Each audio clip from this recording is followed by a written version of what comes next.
শ্যামলীর উপর আক্রমণ হয়েছে, আগরতলার কাছাকাছি আক্রমণ হয়েছে, হ্যাঁ, সেখানে বাস থামিয়ে মারধর করা হয়েছে, এসবগুলো ঘটেছে, বুঝেছেন, ভারতীয় প্যাসেঞ্জারদেরকে মারধরও করেছে, ভয় দেখানো হচ্ছে। এটা চারিদিকে ভারত বিদ্বেষ, চারিদিকে তারা ছড়িয়ে দিতে। মিতালি এক্সপ্রেস যেটা চলতো, সেটা তো খালি ভারতীয় প্যাসেঞ্জার না, ওদেরও প্যাসেঞ্জারও যেত, মানে শুধু প্যাসেঞ্জার না, জিনিসপত্রও যেত। এবং খেয়াল রাখতে হবে যে ভারতে আমেরিকার পর বাংলাদেশ থেকেই টুরিস্টরা আসে, একটা বড় অংশ মানে মেডিকেল ট্যুরিজমে আসে, ওনার আমোদ প্রমোদের জন্য আসে। সুতরাং যে যে মিতালি এক্সপ্রেস বাতিল হলো, সেটা কিন্তু মানে বাংলাদেশের যারা ইন্ডিয়াতে আসতো স্বাস্থ্যের কারণে বা বেড়াতে বা অন্য কোনো কারণ, আত্মীয়স্বজনকে মিট করতে, তাদেরও বিপর্যয় ডেকে আনা। ভারত থেকে বাংলাদেশে খুব একটা টুরিস্ট যেত না, সুতরাং যারা যেত আত্মীয়স্বজনকে মিট করতেই তারা যেত। এখন জিনিসপত্র সেখান দিয়ে কিছু কিছু যেত। এক একটা ট্রেনে প্রায় আমি যেহেতু কয়েকবার আমি নিজে চড়িনি, কিন্তু যারা গেছে, তুলতে গেছি বা আনতে গেছি, তো সেই তার ফলে যেটা আমি দেখেছি, যেটা তুলতে গিয়ে আনতে গিয়ে, সেটা হচ্ছে যে 10-15টা বগি থাকে, 70-72 জন লোক প্রত্যেক কামরায় থাকে, 1000 খানেক লোক একসঙ্গে যেত অ্যাকচুয়ালি ওই ট্রেনেতে। আটকে গেল, মানে ট্রেনটা চলবে না, মানে ট্রেনটা এখনই বন্ধ হয়েছে। এই সম্পর্কটা এমন একটা জায়গায় নিয়ে যাচ্ছে ওরা, আমরা বন্ধ করি, ওরাই তো বন্ধ করছে। ওরা ভারত বিদ্বেষটা কি করে মানে জাগিয়ে তোলা যায় যে ভারতে কোনো জিনিসই ঢুকবে না, অথচ তখন পররাষ্ট্র পর্যায়ে যে মিটিং হচ্ছে সেখানেও ওরা বলছে না যে আপনারা কিছু পাঠাবেন না আমাদের। সেখানে ওরা বলছে না, আপনাদের জিনিসপত্র পাঠান, বিদ্যুৎ দিন, আপনাদের যে এই, হ্যাঁ, হাই স্পিড ডিজেলের যে পাইপলাইন আছে সেগুলো দিয়ে সবই, হ্যাঁ, সেসব দিতে বলছে, জল দিতে বলছে। কিন্তু ট্রেন আটকে দিয়ে ওরা বোঝাবার চেষ্টা করছে যে ভারতের সঙ্গে যে সম্পর্ক, মানুষের সঙ্গে মানুষের, আমাদের ভারত সরকার যে পররাষ্ট্র দপ্তর সচিব পর্যায়ে যে মিটিং হয়েছে, সেখানে তারা জানিয়েছে যে আমরা ভারতবর্ষের সরকার বাংলাদেশের সঙ্গে জনগণের সঙ্গে সম্পর্ক করতে চায়, জনগণের কোনো অসুবিধা হয় সেটা ভারত সরকার করতে চায় না। এখন ওরা ট্রেন বন্ধ করে যদি জনগণের সুবিধে করতে চায়, সেটা ওরা করবে। কিন্তু জানি না, বিরাট সংখ্যক মানুষ এদেশে আসতো, হঠাৎ একটা সরকার ইচ্ছে হলো সেগুলো বন্ধ করে দেবে, সেটা হয়তো বেশি দিন সেখানকার মানুষ মেনে নাও নিতে পারে। এই যে অসুবিধে হবে মানুষের যাতায়াত, চিকিৎসার জন্যই, যে কোনো চিকিৎসার জন্যই তারা ভারতবর্ষে চলে আসতো। এখন চিকিৎসা যদি বাংলাদেশে সেরকম ভাবে পেত, তারা নিশ্চয়ই আসতো না, না নিশ্চয়ই পাচ্ছে না বলেই তারা আসছে।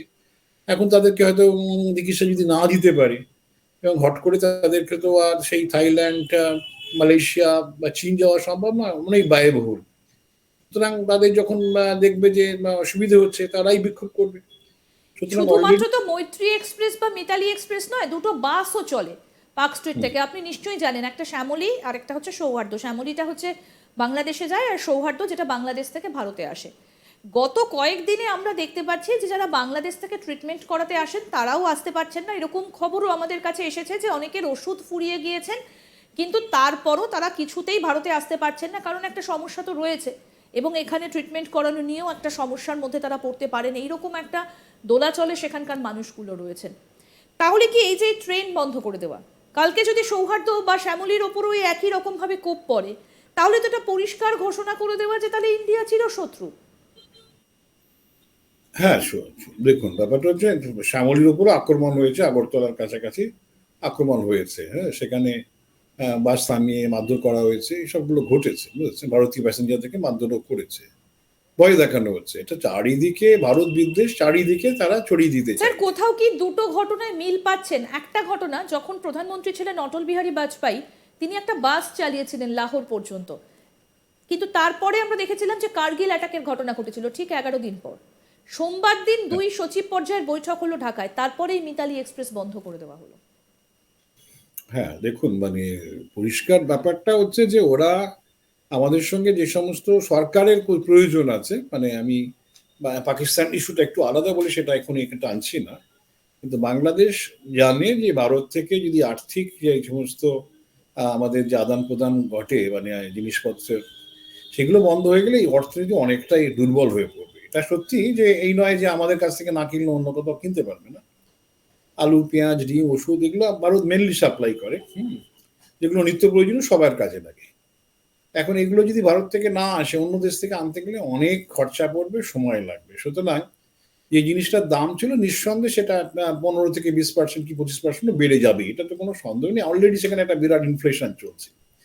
তো ভারতীয় পণ্য বর্জন বড় ঠিক আছে, তার বিকল্প ব্যবস্থা কি? দেশে তৈরি করতে পারবে না। দেশে যা তৈরি হয় তাতে মানুষের যা চাহিদা আছে সেটা দেশ তৈরি করতে পারে না। এই জায়গায় দাঁড়িয়ে তো বাইরে থেকে জিনিসটা কিনতে হয়। এখন ভারতীয় পণ্য বর্জন করে এটা তো বোকামি হচ্ছে না, সেটা তাহলে তো ভারতীয় ব্যবসায়ী তো বাজারটা সেখানকার হারাচ্ছে। এখন তারা হয়তো অন্য বাজার থেকে খুঁজতে হবে। তারা যদি বাংলাদেশকে মনে করে যে বাংলাদেশে আর যোগান দেওয়া যাবে না, তখন তারা অন্য বাজার খুঁজে নেবে। সত্যি কথা, $16 বিলিয়ন একটা বড় মার্কেট আছে, তা আমরা জানি। আমাদের যে দেখুন, আমাদের কটনের উপর নির্ভর করে, ওদের রেডিমেড গার্মেন্ট ইন্ডাস্ট্রি আমাদের কটন ইয়ানের উপর নির্ভর করে বসে আছে। শিল্প মার খেয়ে যাবে যদি ভারত থেকে না যায়। চীনের উপরে একটা নিষেধাজ্ঞা আছে, সেখানকার লেবার আইন তারা ভাঙছে বলে বলা হয়েছে চীনের কটন ইয়ার নেওয়া যাবে না, এটা বলা হয়েছে। আন্তর্জাতিক লেভেল নিষেধাজ্ঞা আছে, স্মাগলিং হচ্ছে, স্মাগলিং হয়ে আসছে চীন থেকে, সেটা কোনো সন্দেহ নেই। এখন আমাদের দেশ থেকে কি হবে এরপরে, স্মাগলড হয়ে যদি যাবে, ভারত সরকার কতটা নিয়ন্ত্রণ করতে পারবে আমি বলতে পারছি না। যদি এরই মধ্যে নিয়ন্ত্রণ, কিন্তু ভারত সরকার চালও পাঠিয়েছে বাংলাদেশকে।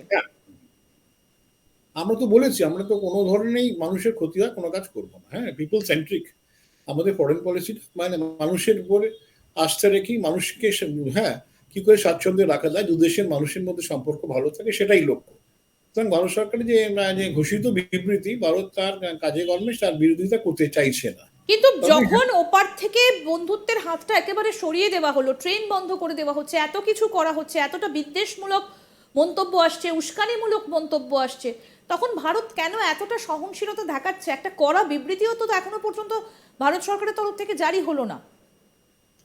না, কড়া বিবৃতি দিলেই যে ওরা ভারত বিদ্বেষ কমিয়ে দেবে তা কিন্তু নয়। ঠিক আছে, ওরা বিবৃতি দিলে ঠিক আছে, যেটা করছে ওরা বুঝতে পারছে যে ওদের এটা প্রয়োজন আছে। কেন, ওদের যে অডিয়েন্স, যেটা রাজনীতির যে অবস্থা, সেটা যাকে ওরা সেকেন্ড স্বাধীনতা যুদ্ধ যেটাকে বলছে, সেটা পুরো ভারত বিদ্বেষ, মৌলবাদের উপর ভিত্তি করে। হ্যাঁ, প্রথম যেটা স্বাধীনতা তারা পেয়েছিল 71 সালে ভারতের সঙ্গে সহযোগিতায়, ভাষা আন্দোলনের ভিত্তি করে। হ্যাঁ, সেকুলারিজম বা সব ধর্মের একটা মানে সেখানে টলারেন্স আছে, এরকম ব্যাপারটা ব্যবস্থা থেকে আজকে অন্য কোনো ধর্মের প্রতি আমাদের আস্থা নেই, বিশ্বাস নেই, আমরা খালি একটা সিঙ্গেল ধর্মের প্রতি আমাদের আস্থা থাকবে, এইটাই দিকে তারা তো যাচ্ছে। এই জায়গায় দাঁড়িয়ে তাদের যে আগামী নির্বাচন পর্যন্ত এই দিকেই তারা যাওয়ার চেষ্টা করবে। কিন্তু বেঁচে থাকতে গেলে ভারত থেকে জিনিস আসতেই হবে। ওষুধ আমাদের লার্জেস্ট সাপ্লায়ার। হ্যাঁ, আমরা বাংলাদেশে ওষুধ কিন্তু একমাত্র সবচেয়ে বেশি আমরাই সাপ্লাই দিই। সুতরাং ভারত পৃথিবীতে মানে ভারতকে বলা হয়